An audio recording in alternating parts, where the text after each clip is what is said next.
Salaam Alaykum. This is Sheikh Ibrahim Ansari, and today I would like to talk about this sacred moment. It is one thing to identify as a Sufi or a practitioner of a spiritual path. It is quite another to maintain one's practice amidst the waves and sudden shifts of real life. One purpose of having a practice like Sufism is to allow the tools of the teachings to support and buoy you through the distracting moments of crisis, boredom, and confusion. Now, by taking on a spiritual teaching tradition, you are accepting the fact that you need help because this life is filled with so many distractions. We all get distracted. We are thrust into this confusing world without too much preparation. And the tendency to react to the physical as well as the emotional ups and downs, the extreme pushes and pulls, often leaves us dizzy and unsure. Not only must we contend with the physical and emotional, there is a constant cultural surging of what is expected, what is right, what is wrong, and how to behave properly. Every culture defines these expectations differently, but usually very clearly. And then there are some boundaries that are purposely left fuzzy and fluid. Whether it is how to greet someone, do you bow, shake hands, smile, exchange hugs, kiss? Or how you grieve, mourn for 49 days, get drunk at a 3-day wake, have monks sing special chants, play specific music, do you wear white or black? Do you cover your face, throw yourself onto the funeral pyre? So over the last 50,000 years, every human culture has defined itself with specific traditions, languages, customs, and foods. And of course, as part of a family, there are responsibilities, duties, and even more expectations of your role in that family. Now, the goal of a spiritual life can begin to slip away. Trying to create a spiritual or even a creative life with all of these strictures and strings attached amounts to a struggle for even the simplest life. I don't know anyone with a simple life. Do you? Now, many cultures have a religion connected with their way of life, and that is intended to integrate the sacred with the rest of one's duties. But in an almost global shift, the original intention of religion very often is no longer valid, viable, pure, or clean. Whether we have to deal with hardliners, sexual abusers, theocratic governments, or just how you were raised, the purpose of religion seems to have been lost in myths, legends, and cloaked in a distant mystery.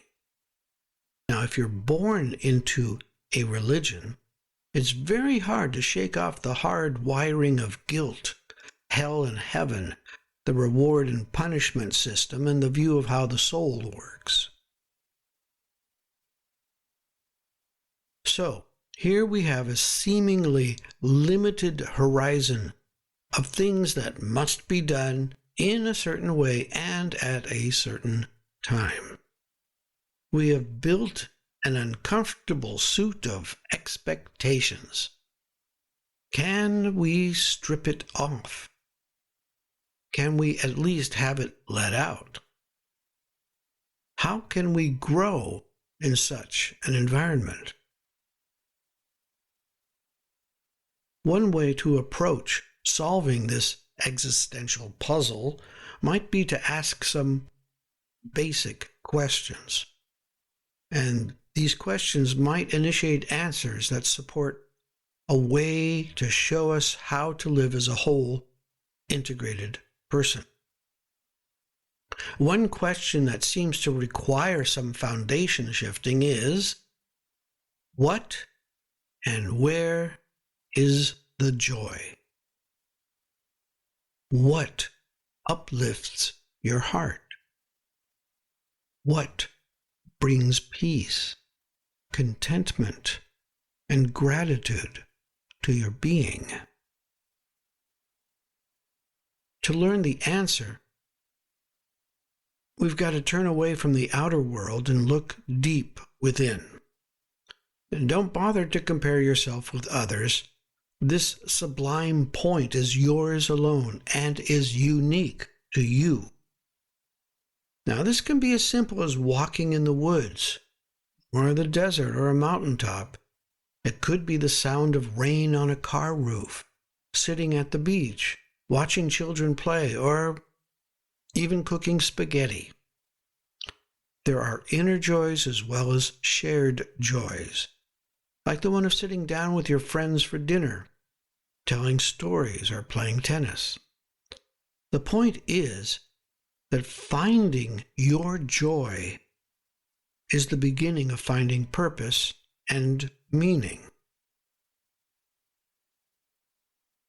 The feeling of the sublime is what will cradle you when things get bumpy, when you have to go to the hospital, when you learn Aunt Lil died, when your child is sick.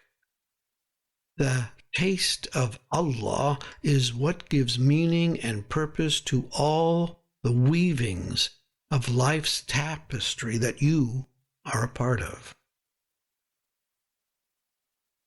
By clarifying and articulating for yourself when these moments appear, the shifts between the exalted and the mundane will begin to shorten and merge into a new state of awareness.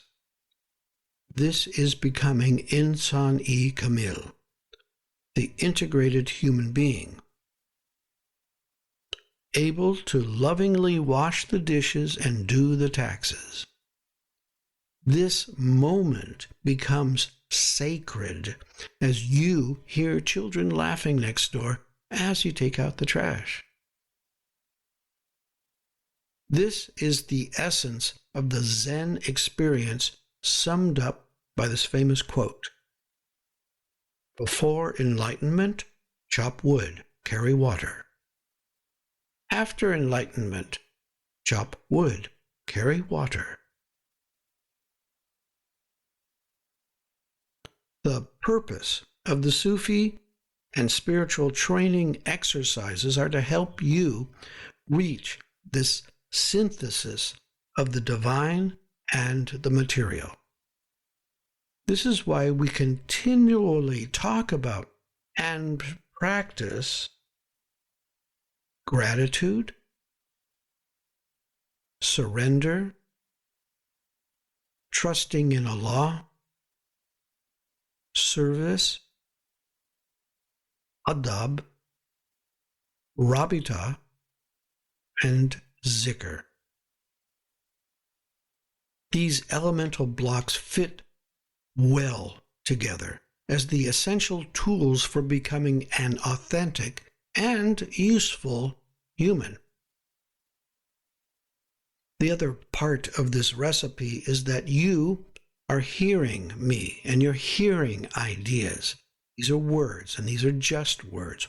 Words are symbols for something that might be quite abstract or fuzzy as concepts.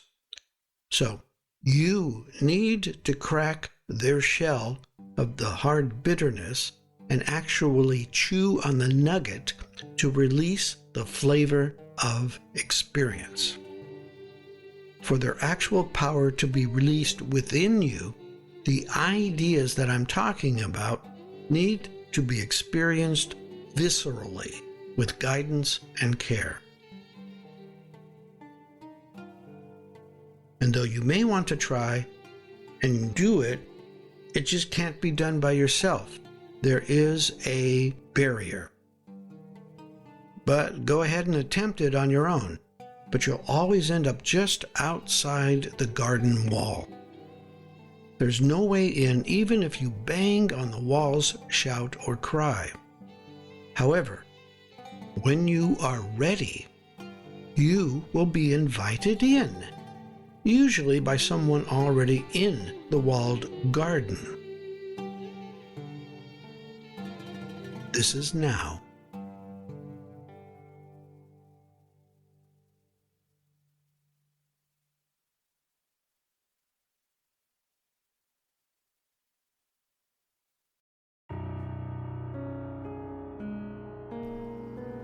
Salaam Alaykum, murids, seekers, curious, and interested listeners.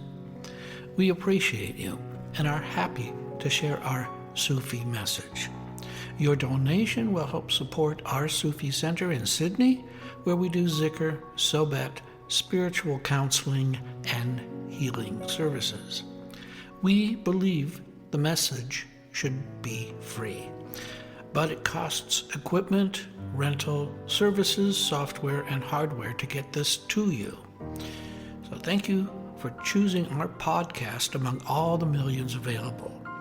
If you go to our website, ansarisufiorder.org, you will be able to donate through PayPal whatever you think this information is worth to you. Blessings and love, the Australian Ansari Sufi Order.